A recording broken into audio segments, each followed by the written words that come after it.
Hi hello সবাইকে। তো চলে এসেছি আবার নতুন একটা ব্লগ নিয়ে। তো সেদিনকার 28শে মে ছিল। আমরা ঘুরতে যাচ্ছিলাম কাঁচরাপাড়ায় মামা শ্বশুর বাড়ি। ফ্যামিলির সবাই, শ্বশুর শাশুড়ি ননদ হাজব্যান্ড আমি। হঠাৎই হাজব্যান্ড আর শ্বশুরের ছুটি পেয়ে গেছিলো 4 দিনের। তো সেই জন্যই ভাবলাম একটু ঘুরেই আসি। একদমই মানে কোনো প্ল্যানিং করাই ছিল না, তো পুরোটাই আনপ্ল্যান্ড ছিল। পৌঁছে গেছিলাম শিয়ালদা স্টেশন। আর বিকালবেলার ওয়েদারটা দারুণ ছিল, মেঘলা আকাশ। দেখো কি সুন্দর, তার সাথে শিয়ালদা স্টেশন আর গমগমিয়ে মানুষজন, তো দেখতে বেশ ভালোই লাগে। তো আর হঠাৎ করে ঘুরতে গেলে একটু বেশ মজাই লাগে।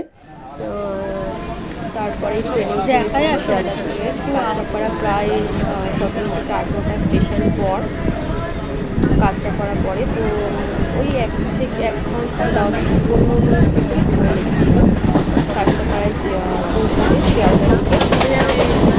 তো তারপরে দিন সকালবেলা আমরা পুরো বেরিয়ে পড়ার প্ল্যান করেছিলাম। এবারে কাছাকাছি কাছাকাছি অনেকের বাড়ি রয়েছে, মাসি মামি শাশুড়ি তাদের মেয়ে দিদিরা, তো তাদের সাথেই দেখা করতে বেরিয়ে পড়েছিলাম। কাছে বোঝা যাচ্ছে বেশ ভালোই লাগছিলো। হঠাৎ করে বেরোলাম আর গরম ছিল, তো তারপরে সেদিন একটু ওয়েদারটাও ভালো ছিল, বৃষ্টিও ছিল, তাই খুব একটা গরম লাগেনি।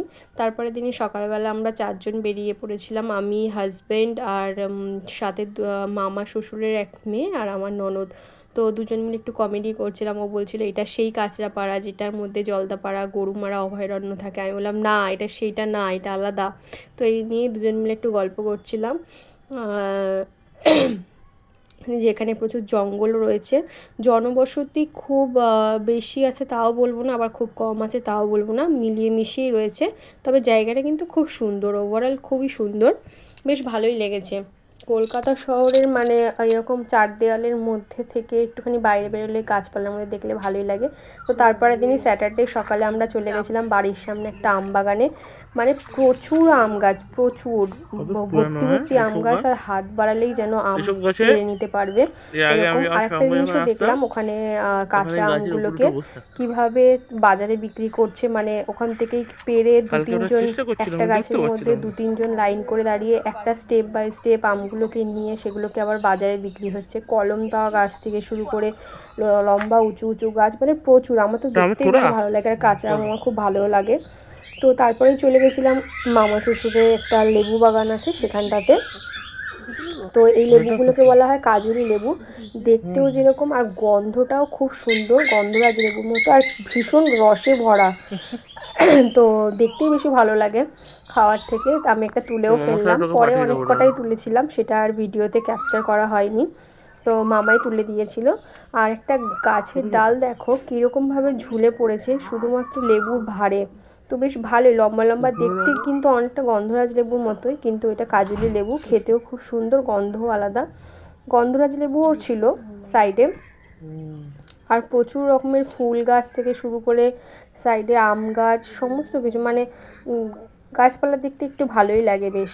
তার সাথে এই যে এই একটা সাইডে এখানটা ছিল গন্ধরাজ লেবু আর কাজলি লেবু, আর সাথে নানান রকমের ফুল গাছ ছিল। তো আনারস গাছও ছিল। আমার আনারস খেতে খুব একটা ভালো লাগে না, তো আনারস ওই দেখতেই ভালো লাগছিলো, যদিও এখনও পাকেনি, তো ওটাই দেখাচ্ছিলাম। একটার মধ্যে, একটা গাছের মধ্যে কোথায় 2টো, কোথাও 3টে, কোথাও সিঙ্গেল পিসও রয়েছে। দেখতে কিন্তু খুব সুন্দর, বেশ লাল, আর একটা মানে গাছের জিনিস দেখতেই ভালো লাগে। খাবো তো পরের কথা, কিন্তু দেখতে ভালো লাগে, আর গাছ থেকে তুলে খেতে সেটাও আর একটা জিনিস, আর একটা মজাদার জিনিস লাগে।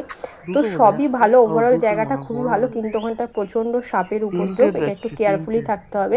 স্যাটারডে ঘুরে আসার পরে সানডেতে আমরা প্ল্যান করেছিলাম বাড়ির সামনেই যেহেতু, একটু গিয়ে আম নিয়ে আসবো, যেহেতু ওখানে সবাই আম নিতেই পারে, সামনেই বাগান।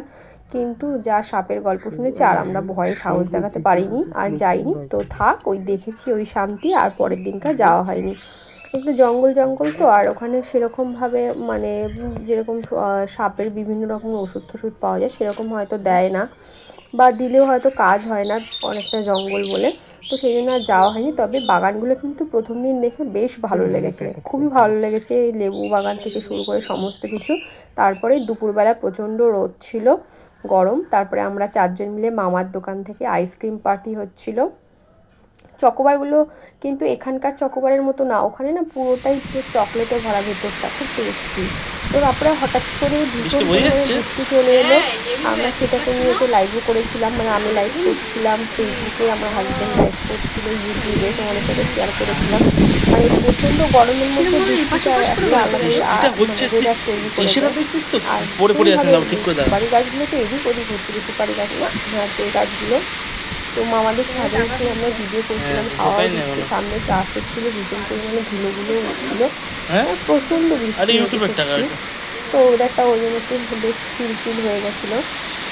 আমার এই প্লেসটা ভালো বানিয়েছে, ওভারঅল কিন্তু খুবই ভালো লেগেছে। তাও জল আসছে।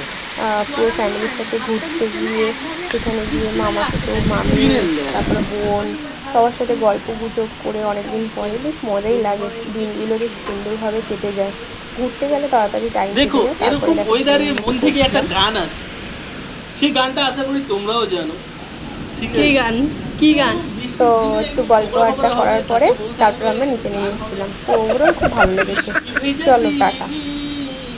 খুঁজে পেয়েছি তোমাকে। কাকে খুঁজে পেয়েছো? কি করে পেলে? খুঁজে বৃষ্টিতে। খুব বৃষ্টিতে আমি কোথায় ছিলাম? তুমি উড়ে এসেছিলে আমার কাছে। আমি উড়ে এসেছিলাম, আমি উড়ে এসেছি। হ্যাঁ বৃষ্টিটা একটু হালকা হচ্ছে।